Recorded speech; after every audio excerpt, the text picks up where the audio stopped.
अस्सलाम वालेकुम नाजरीन, मैं हूं आपकी होस्ट इमशा खान। पुलिस फेस के साथ इस टाइम मौजूद है थाना काना में एसएचओ अदनान साहब के पास। उनसे बात करते हैं कि जो क्राइम रेशो इस इलाके में बहुत ज़्यादा है, उसकी क्या वजूहत है। अस्सलाम वालेकुम। वालेकुम सलाम।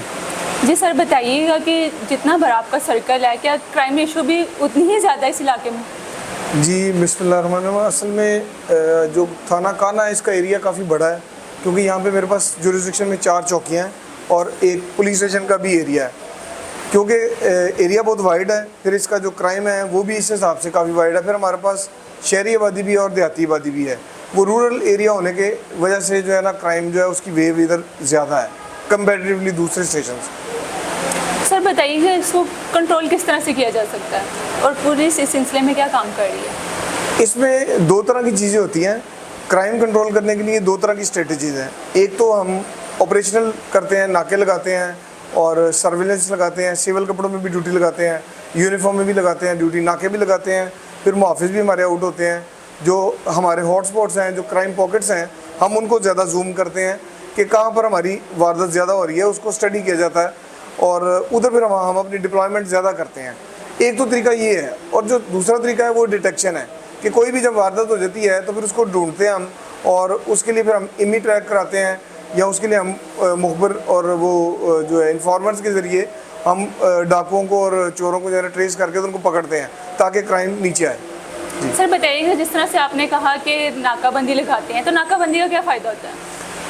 जी बेसिकली नाकाबंदी का फ़ायदा ये होता है कि जो हमारे हॉटस्पॉट्स होते हैं ना, जहाँ पर क्राइम ज़्यादा हो रहा होता है, जो हमारी क्राइम पॉकेट्स जिसको हम कहते हैं, वहाँ पर नाकाजात लगाने से ये फ़ायदा होता है कि पुलिस की शो एंड को हो जाती है, प्रेजेंस पता लग जाता है कि पुलिस की प्रेजेंस मौजूद है। उससे हमारा जो क्राइम है वो डिस्प्लेस होता है। तो बेसिकली जो क्राइम डिस्प्लेसमेंट है ना, ये तो एक वक्ती तौर की चीज़ है कि जब क्राइम वेव बहुत ज़्यादा हो जाती है तो पुलिस नाकाजात लगाती है ताकि क्राइम डिस्प्लेस हो। लेकिन जो असल में मुस्तकिल बुनियादों पर जो चीज़ है वो डिटेक्शन ऑफ क्राइम है कि क्राइम डिटेक्ट करके और उसको बंदे पकड़े जाएँ, इमी ट्रैक करके, बहुत सारे सोर्सेज हैं। तो नाकाजात का अल्टीमेटली फ़ायदा तो है, प्रेजेंस ऑफ पुलिस पता चल जाती है। सर हम देखते हैं कि क्राइम रेशो जो है वो दिन ब दिन जो क्राइम है वो बढ़ रहे हैं, कम नहीं हो रहे, तो इसकी रोकथाम जो है वो कैसे मुमकिन है? बात आपकी ठीक है, लेकिन दूसरी तरफ ये भी बात है कि ज़ाहिर है जिस तरह आबादी बढ़ रही है और जिस तरह वो पॉपुलेशन इंक्रीज़ हो रही है, तो और जो हालात हैं, ओवरऑल सिनेरियो है जो महंगाई की और चीज़ों की, तो वो उस वजह से भी वो इसमें वेव आती है। ये जो वारदात है ये इंक्रीज़ होती रहती है, लेकिन फिर अल्टीमेटली जब ये पकड़े जाते हैं तो क्राइम वेव नीचे भी आ जाती है। ये अप एंड डाउन चलता रहता है। ज़ाहिर है पुलिस की तो मैक्सिमम हमारी कोशिश होती है कि हम क्राइम को नीचे लेके आएँ, और जब हम डिटेक्शन कर लेते हैं, जब डाकू पकड़े जाते हैं, तो फिर काफ़ी हद तक क्राइम नीचे आ जाता है। ये तो आप इंटरनेशनली अमेरिका में कहीं पे भी चले जाएं तो जो वारदात है वो बंद नहीं हो सकती, कम ज़रूर होती है। तो हम कोशिश करते हैं और करते रहेंगे इंशाल्लाह क्राइम को नीचे लाने के लिए। सर ये जो नाजायज़ असले की रोकथाम के लिए क्या इकदाम किए जा रहे हैं? जी आपने बड़ा अच्छा सवाल किया। अभी आजकल ना डी सब ऑपरेशंस जो है ना, उनकी तरफ से बड़ी एक वो हमारी एक वो चल रही है, मुहिम चल रही है जो आर्म्स है और असला है, इनकी क्रैकडाउन के बारे में। तो इसमें इस तरह के हमारे एरिया में जो है ना, वो देहाती एरिया काफ़ी ज़्यादा है। जो जेडू गांव है वो बड़ा एक मशहूर है यहाँ पे हमारे इलाके में। उसका हमने सर्च ऑपरेशन किया परसों ही रात को, और उसमें हमने बड़े वेपन भी पकड़े हैं और छोटे वेपन भी पकड़े हैं। हमने एक रात में कुछ 7 FIRs दी हैं इलीगल आर्म्स की, ये जो वेपन्स हैं, और साथ ही हमने मंशियात के मतलब भी वहीं से हमने उसी रात में 2 FIRs दी हैं। और कल रात को जो येस्टरडे नाइट गुजरी है, हमने तूर गांव है उसका सर्च ऑपरेशन किया है। उधर से भी हमने 4-5 FIRs दी हैं जो ये असले के खिलाफ क्रैकडाउन शुरू किया हुआ है लाहौर पुलिस ने।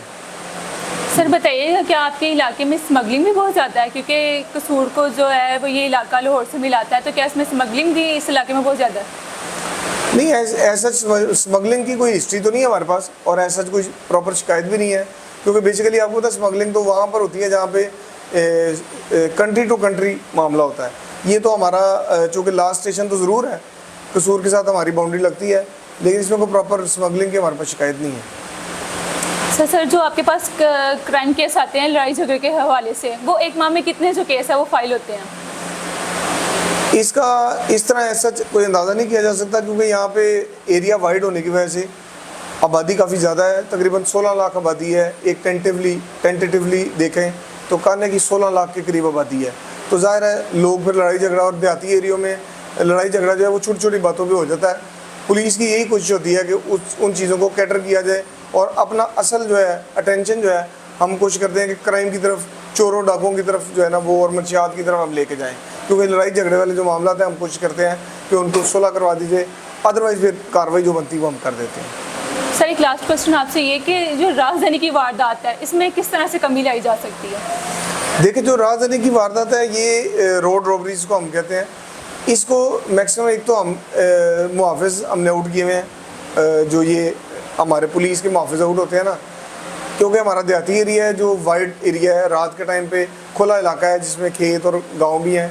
तो हमने रात को उनको स्पेशल हाइलाइटर जैकेट्स लेके दी हुई हैं, जो जैकेट्स पहनते हैं और दूर से पता चलता है कि पुलिस पेट्रोलिंग कर रही है। वो राजधानी के पॉइंट ऑफ व्यू से रात को जो है ना डिस्प्लेस करने के लिए, वारदात डिस्प्लेस करने के लिए काम आता है। फिर दूसरी on the other side contrary हम नाकाजात भी लगाते हैं। जो नाकाजात लगाए जाते हैं उसमें पुलिस की प्रेजेंस शो होती है और शो एंड को होता है पुलिस का, उससे भी वारदात जो है उसमें फ़र्क पड़ता है। अल्टीमेटली जो लास्ट चीज़ है रोड रॉबरी के लिए वो डिटेक्शन है।